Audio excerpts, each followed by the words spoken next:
जय भीम साथियों। यदि नई दुनिया पुरानी दुनिया से भिन्न है तो नई दुनिया को पुरानी दुनिया से अधिक धर्म की जरूरत है। दोस्तों, यह बात किसी और ने नहीं बल्कि जाति प्रथा के खिलाफ सबसे बड़ी लड़ाई लड़ने वाले देश के पहले लॉ मिनिस्टर और संविधान सभा के अध्यक्ष डॉक्टर भीमराव अंबेडकर ने कही थी।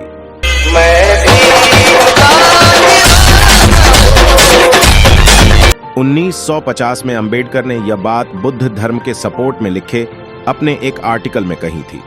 दोस्तों, अंबेडकर का मानना था कि धर्म के बिना भारत के दलित समाज का उद्धार नहीं हो सकता, लेकिन जिस धर्म से यह दलित समाज जुड़ा हुआ है उस हिंदू धर्म के सभी रीति रिवाज दलितों के उत्थान में कभी भी सहायक नहीं होंगे।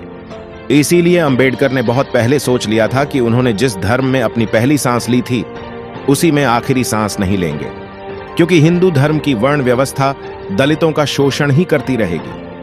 डॉक्टर अंबेडकर का कहना था कि भारत भले ही अंग्रेजों की गुलामी से आजाद हो जाए, लेकिन वह आजादी तब तक असली आजादी नहीं होगी जब तक भारत से जाति प्रथा खत्म नहीं हो जाती। इसीलिए असली आजादी की तलाश में अंबेडकर ने दलित समाज से हिंदू धर्म छोड़ने की अपील की। लेकिन बड़ा सवाल यह था कि हिंदू धर्म छोड़ देने के बाद आखिर कौन सा धर्म इस शोषित वर्ग के लिए एक बेहतर विकल्प रहेगा। इसी सवाल के जवाब की तलाश करते हुए अंत में उन्होंने 14 अक्टूबर 1956 को बुद्धिज्म अपना लिया और उनके साथ ही साथ 3 लाख से ज्यादा दलित भी एक साथ हिंदू धर्म से बौद्ध धर्म में कन्वर्ट हो जाते हैं, जो कि आजादी के बाद भारत के इतिहास की बहुत बड़ी घटना बन जाती। इसीलिए आज की इस वीडियो में पहले हम अंबेडकर की लाइफ और उनके स्ट्रगल के बारे में जानेंगे, जिसके बाद हम यह समझेंगे कि उन्होंने सभी धर्मों को छोड़कर बौद्ध धर्म को ही क्यों चुना। आइए अब जानते हैं डॉक्टर बाबा साहेब अंबेडकर का जन्म और प्रारंभिक जीवन। दोस्तों, भीमराव अंबेडकर का जन्म 14 अप्रैल 1891 को हुआ था। भीम के पिता का नाम रामजी मालोजी सकपाल और मां का नाम भीमाबाई था। अंबेडकर अपने माता पिता की 13वीं और आखिरी संतान थे। दोस्तों, छोटी उम्र में भी भीम को अपने साथ होने वाला अलग व्यवहार परेशान करता था, लेकिन इस डिस्क्रिमिनेशन के बावजूद अंबेडकर ने अपनी पढ़ाई लिखाई से ध्यान नहीं हटाया। भीम की किस्मत कुछ मायनों में अच्छी भी थी। स्कूल में एक टीचर थे जो ऊंची जाति से होने के बावजूद भीम को काफी पसंद करते थे। उनका नाम था कृष्णा जी केशव अंबेडकर। इन्होंने ही भीम का लास्ट नेम अपने खुद के सरनेम अंबेडकर में चेंज किया। भीम के टीचर्स के बार बार कहने पर रामजी भीम की पढ़ाई के लिए बॉम्बे मूव कर गए। भीम इंडिया के one of the best schools Elphinstone high schools में दाखिला ले पाते। इस बड़े शहर में जहां लाइफ विलेजेस से ज्यादा मॉडर्न थी, भीम पाते हैं कि उन्हें अभी भी अनटचेबल बोला जाता है और ऐसे ट्रीट किया जाता है जैसे कि वह बहुत और खराब है। यहां तक कि उनके फेमस स्कूल में भी ऐसा ही होता था। खैर, इसी बीच 17 साल की एज में भीम ने मैट्रिकुलेशन एग्जाम पास कर लिया। अपनी कम्युनिटी से वह ऐसा करने वाले पहले इंसान थे। उस समय अर्ली मैरिजेस कॉमन हुआ करती थी, तो इसी साल भीम की शादी रामाबाई से कर दी गई। भीम ने पढ़ाई में अपनी मेहनत जारी रखी और नेक्स्ट इंटरमीडिएट एग्जामिनेशन डिस्टिंक्शन के साथ पास किया, लेकिन आगे की पढ़ाई के लिए पिता के पास पैसे नहीं थे। तब बड़ौदा के महाराज ने अंबेडकर को आगे पढ़ने के लिए स्कॉलरशिप दी और उन्हीं के स्कॉलरशिप पर न सिर्फ उन्होंने बीए पास किया, बल्कि 1913 में आगे की पढ़ाई के लिए अमेरिका की फेमस यूनिवर्सिटी ऑफ कोलंबिया में मास्टर्स में दाखिला ले लिया। 2 साल के अंदर ही उन्होंने एमए की डिग्री हासिल करके अगले ही साल अपनी पीएचडी थीसिस भी कंप्लीट कर ली। इसके बाद वह कोलंबिया छोड़कर इंग्लैंड चले गए और वहां London school of economics join करते हैं, लेकिन वहां उनकी पीएच आधी रह जाती है क्योंकि स्कॉलरशिप खत्म हो गई थी। जिसके बाद वह इंडिया आकर बड़ौदा में ही सिविल ऑफिसर बन जाते हैं। उन्हें लगा था कि इतनी ऊंची पोस्ट के बाद उनके साथ जातिगत भेदभाव तो नहीं होगा, लेकिन कास्ट सिस्टम ने उनका पीछा यहां भी नहीं छोड़ा। ऑफिस का पीएन भी उन्हें उनकी जाति की वजह से डिस्क्रिमिनेट करता है, इसीलिए वह यहां भी जॉब नहीं कर सके। लेकिन 1918 में भीमराव बम्बे के सिडनम कॉलेज में लेक्चरर बन गए और यहां स्टूडेंट्स के बीच एक ब्रिलियंट टीचर और स्कॉलर के रूप में उनकी एक पहचान बनने लगी। इसी समय उन्होंने एक मराठी न्यूज़पेपर मूक नायक की शुरुआत भी की, जो कि अनटचेबल्स की आवाज बनता है।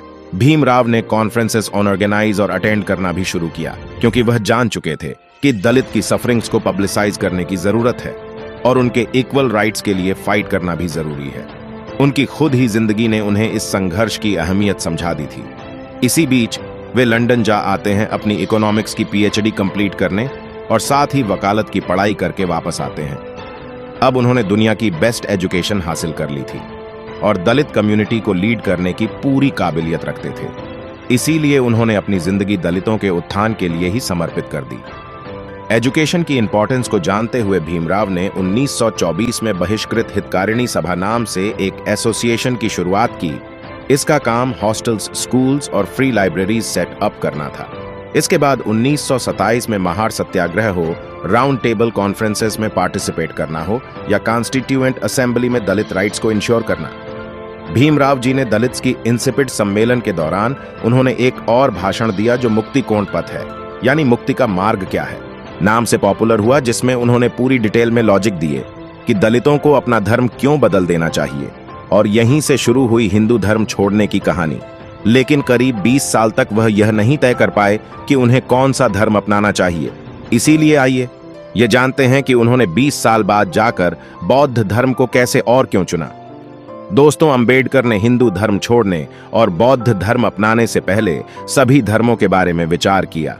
अगर उनके शुरुआती आर्टिकल्स और लेक्चर को देखें तो उनमें अंबेडकर इस्लाम की ओर इंक्लाइंड दिखाई देते थे। 1929 में उन्होंने बहिष्कार भारत में नोटिस टू हिंदुइज्म में लिखा कि धर्म परिवर्तन करना है तो मुसलमान बनो। लेकिन उनके इस रवैये से हिंदूवादी ऑर्गेनाइजेशन थ्रेटें फील करने लगे। इसी वजह से इन ऑर्गेनाइजेशंस ने अंबेडकर के सामने आर्य समाज या सिख धर्म चुनने का प्रस्ताव रखा। लेकिन कुछ ही सालों में अंबेडकर को सिख धर्म में भी जाति प्रथा दिखाई देने लगी। इसीलिए उन्होंने सिख का विचार छोड़ दिया। अब अगर बात करें कि बौद्ध धर्म को चुनने के पीछे उनकी क्या सोच थी, तो इस सवाल का जवाब हमें Buddha and the future of religion नाम के एक आर्टिकल से पता चलता है। इस आर्टिकल में उन्होंने दुनिया के सबसे बड़े 4 धर्मों को कंपेयर किया है, जिसमें बौद्ध, हिंदू, क्रिश्चियनिटी और इस्लाम शामिल है। अंबेडकर ने उन 20 सालों में चारों बड़े धर्मों के संस्थापकों, पैगंबरों और उनके अवतारों को डिटेल में समझने की कोशिश की, जिसमें उन्होंने जब जीसस के बारे में सोचा तो उन्हें पता चला कि जीसस खुद को ईश्वर का बेटा कहते हैं और अपने फॉलोअर से यह कहते हैं कि जिसे भी ईश्वर के पास पहुंचना है उन्हें जीसस को गॉड सन मानना ही होगा। ऐसा ही कुछ इस्लाम धर्म के पैगंबर प्रॉफेट मोहम्मद साहब के साथ भी था। मोहम्मद साहब भी यही कहते हैं कि मुक्ति चाहने वालों को उन्हें खुदा का पैगंबर मानना होगा। साथ ही यह बात भी स्वीकार करनी होगी कि वही इस्लाम के आखिरी पैगंबर हैं।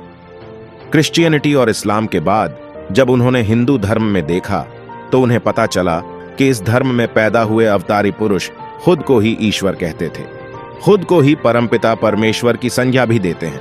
इसी तरह जब अंबेडकर बुद्ध के बारे में जानने गए तो उन्हें पता चला कि वह किसी ईश्वर के पुत्र, पैगंबर या खुद ईश्वर नहीं बल्कि एक मनुष्य होने का दावा करते हैं और उन्होंने एक मनुष्य के रूप में ही अपने धर्म का प्रचार प्रसार किया। साथ ही गौतम बुद्ध ने कभी भी चमत्कार या अलौकिक शक्ति का दावा नहीं किया, जिससे अंबेडकर सबसे ज्यादा प्रभावित हुए।